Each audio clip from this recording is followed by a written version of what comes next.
Hello everybody, it is Ashwin Rao, and today's unboxing video features a new brand that I discovered via Instagram coming out of Dongguan, China, and this is XBXS Boots Factory. Let me give you a closer up of their icon. This is essentially their name on Instagram, so you should certainly give them a check. And we're gonna open up the box. So once I peel this open, oh, that's kind of cool. Thank you for supporting the XBXS Boots Factory. Really nicely done box. I haven't seen a box kind of like this, sort of folded in. We'll open up this way. And here we are. So you see a couple bags, it looks like. I don't see any extra packaging or laces or other accoutrements. So the bags are made of a pretty robust material with a drawstring. And you're gonna see in a second the boot that I chose here.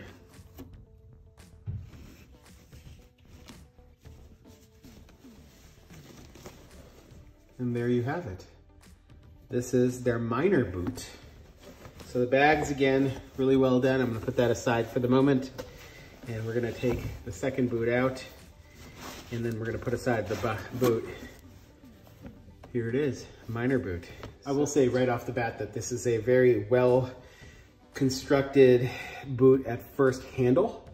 It's got a decent amount of weight to it.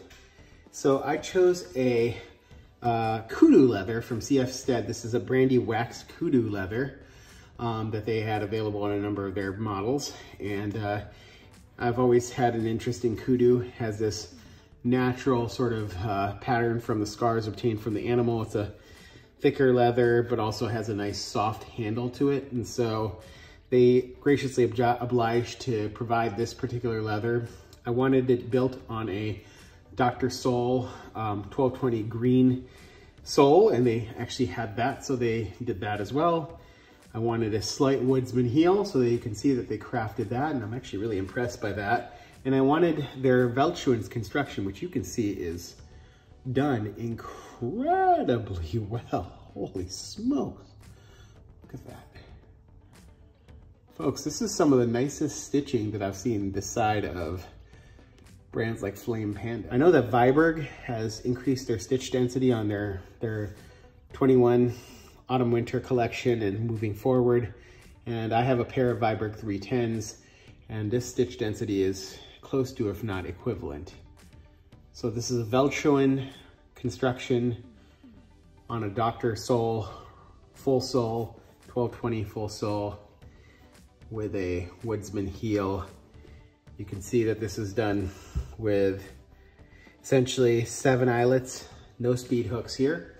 And if you can tell this profile, you can see that this is a style that has a fair bit of toe spring, similar to the Viberg 310 boot, which is what rapidly become one of my favorites. And so I saw this model and said, wow, this is kind of like a Viberg 310 in terms of its build. XBXS Boots Factory. So here is an image from above, so you can get a sense for what this boot looks like from above. Here is another picture of this boot from the side here. And I'll bring it up closer so you can see that. Really nice heel counter, very clean design to the heel counter. Some people have multiple pieces on their back heel counter. I like this clean single piece. Pulling up, you can see very well done, clean stitching along the back side of the heel counter. As we move forward, you see this lovely pattern here, sort of a close double row of stitching followed by a separate row, very reminiscent of brands such as Grand Stone.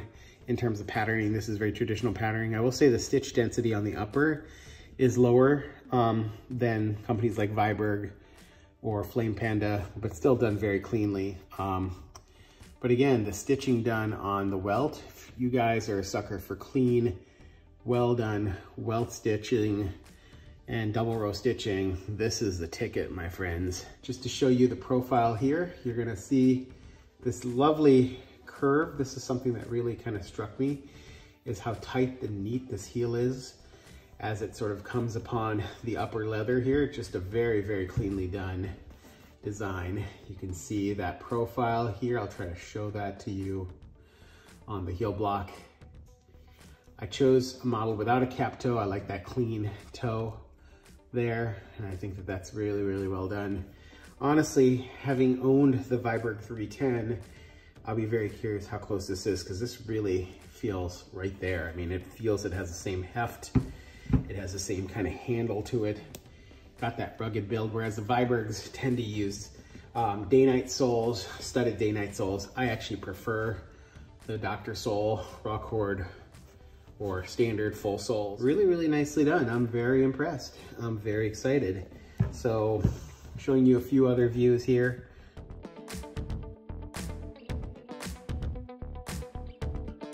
One of my favorite views here is this particular model. It gives you a really nice view of the definition of the last, the toe spring here, and just the overall aesthetic. So I hope that you could appreciate that.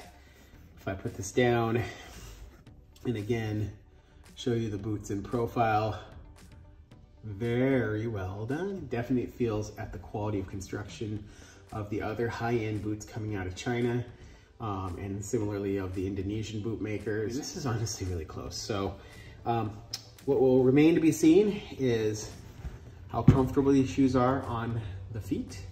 So I'm hoping that they are as comfortable, as good looking as they look. Hope you're all doing well. XBS Boot Factory, Minor Boots. Give these guys a gander. They offer a really great value based on the pricing on their website. And at the end of the day, I don't think you'd be disappointed.